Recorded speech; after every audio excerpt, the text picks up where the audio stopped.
Hey there, Rajesh Menon. Let's learn Python in 4 minutes. So why Python? Because it's a very easy to use programming language. Python is an object-oriented programming language which is dynamically typed.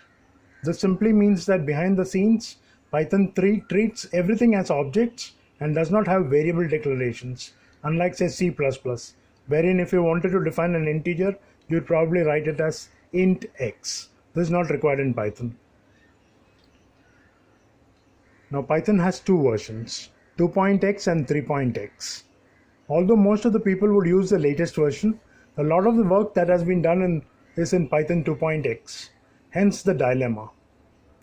Both the versions have an overlap of maybe 80%. Remaining 20% functionality differs between both the versions, and they are not compatible. If you are a beginner, my advice to you is to use 3.x version. For example, I use 3.6 version.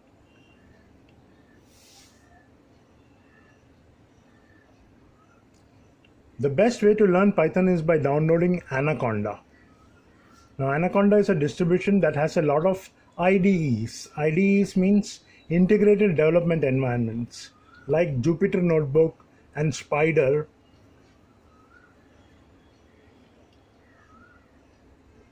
Now, if you're a beginner, spend time with the command line prompt also. If you have to mix your code with, say, comments and images, Jupyter Notebook will come into your rescue, whereas Spyder is used for a full-blown code. So you have Jupyter Notebook, Spyder, Orange, and so on. Python includes a rich set of functions and other libraries which you can import into your programs. It's also a very good fit for doing data science, right from modeling to visualization. Machine learning algorithms are built into libraries like scikit-learn, mathematical functions in NumPy, data munging with pandas, and statistical operations with stats model. These are all libraries.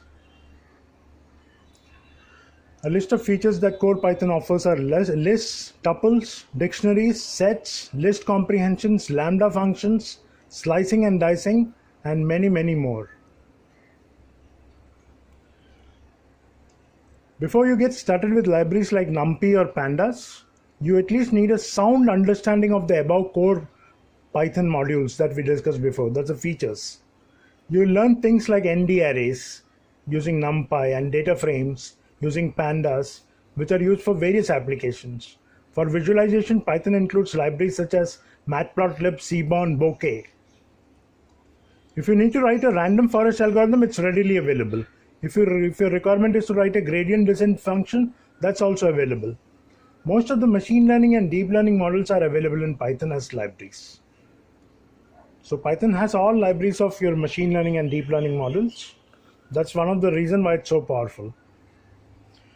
So now, being open source, you can expect a rich set of functions and abstractions in places like GitHub and the rest of the Python community. There are many Python resources available on the web. All you have to do is just search the internet. You may also want to check the video courses on Udemy and YouTube. Many videos are there on Python.